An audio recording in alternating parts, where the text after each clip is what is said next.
Au début, mes parents, ils ont planté en coopérative d'organisation de producteurs. J'avais une ou deux variétés sur des grandes surfaces, alors que maintenant, on a plus de variétés sur des plus petites surfaces, plus de diversité en fait. Ici, c'est planté à 4,50 m sur 2 mètres et avec 17 variétés. Des pommiers, des poiriers, des cognaciers, des framboisiers, du cassis. Plus on a de diversité, plus on a une force d'inertie en fait sur le verger. Même ça temporise. Même des moments secs ou humides, de forte humidité, des brouillards à répétition, des choses comme ça va accuser le coup quoi, je dirais. Voilà. On va pas avoir des grosses pressions de ravageurs. Les poteaux, j'ai installé tout ça, c'est parti pour 30 ou 40 ans. Et le filet, il y en a au moins pour, je sais pas, 15 ans quoi. Donc là, c'est des porte-greffes un peu poussants. Là. Le verger, il est parti pour, j'espère, une quarantaine d'années. Enfin, on verra. Donc, ça va durer. C'est investir pour l'avenir, ça. On éclaircit cette variété qui est très florifère.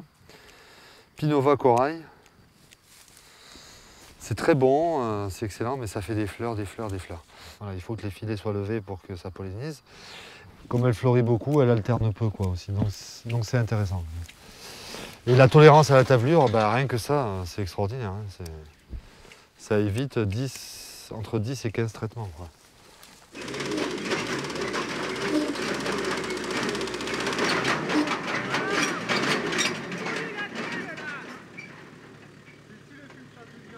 Je ne veux pas travailler le sol. Non-travail du sol total sur tout le verger.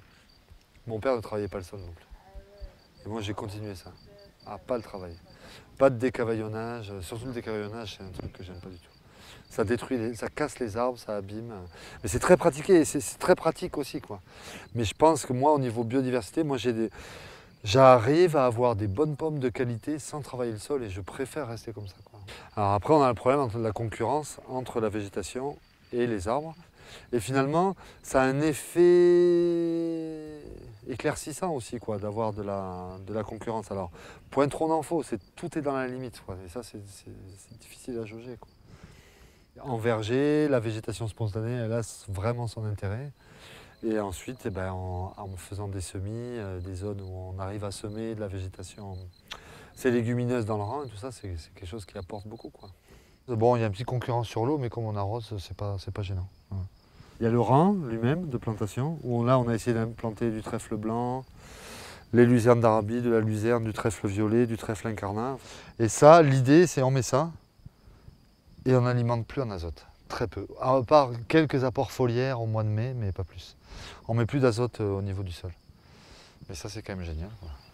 Le sol il se débrouille tout seul, il est autonome. On limite les intrants extérieurs. Et ça c'est vraiment une grosse volonté d'être autonome sur la ferme. Quoi. Il y a la zone centrale que je laisse en fait sauvage, non broyée, donc là on a plus de pluriannuels qui se développent aussi. Et ensuite sur les bords, entre les deux, là où j'ai semé les graminées. Le problème c'est que ces plantes-là, régras, fétuques, c'est très concurrentiel en eau.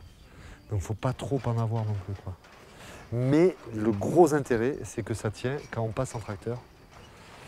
Là on broie avril, mai, début juin. Et ici, on va passer la tonnelle satellite en mai et juin, qu'on accroche sur le broyeur. Voilà. Ou l'herbanette, pareil, qu'on accroche au broyeur. Donc, non, c'est facile. Hein. Quand on met la même espèce, la même variété, tout en confiné dans un même espace, voilà, pour faire un verger un peu type industriel, ce qui se fait maintenant, en fait, on ne fait rien d'autre qu'un berceau à maladie. Quoi. Enfin, voilà, c'est là que les pucerons ils viennent, les maladies, tout ça. Donc il faut essayer d'éclater ça, de faire un peu plus d'hétérogénéité pour avoir des arbres un peu plus sains. Quoi. Et du coup, moins d'intervention, pas de produits phytosanitaires, ça devient possible.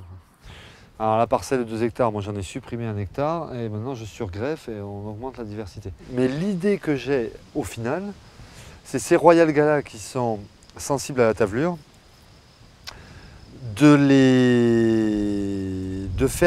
les cloisonner par des Juliettes qui sont résistants à la tavelure. Et du coup d'essayer de beaucoup moins se traiter contre la tavelure, les Royal Gala. Et puis sur greffage, on a déjà tout le palissage en place, tout est prêt, c'est pas si compliqué que ça. Là on travaille par bloc de 10 arbres, c'est le minimum syndical, hein. En dessous c'est pas possible. Déjà, j'ai expérimenté. Maintenant que ça marche, on a fait des zones plus claires là, où on met. Ça, c'est un. Et je crois pas que ce soit un cresserelle. Je crois que c'est un élanion. Il y a un ornithologue qui me l'a signalé. Poum. Là, il y a une zone du verger sans filet. Et là, tout ce verger, il est sans filet aussi. Du coup, là, on est dans la zone confusée. J'ai 3 hectares confusés. Il faut saturer le verger. On l'accroche, on les met en haut des piquets, on les met partout. Au milieu de cette colonie de pucerons qui n'existe plus. Tout a été mangé.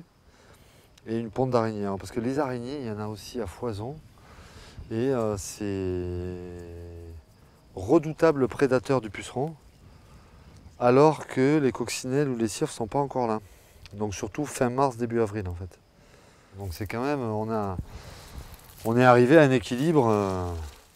Là, si on fait rien, si on ne fait pas les argiles, s'il n'y a pas une biodiversité comme maintenant, si on ne fait pas de taille en verre régulièrement, ça serait envahi de pucerons, c'est sûr. Alors que là, on arrive à avoir des pommes. On est un groupe d'une petite dizaine de producteurs, en bio et en conventionnel, et on fait venir le technicien. Il passe sur chaque exploitation une fois par an ou une fois tous les 2 ans. Et du coup, moi je vais voyager chez les collègues, ils viennent chez moi, tout ça. On se prend une petite tarte aux pommes, quoi.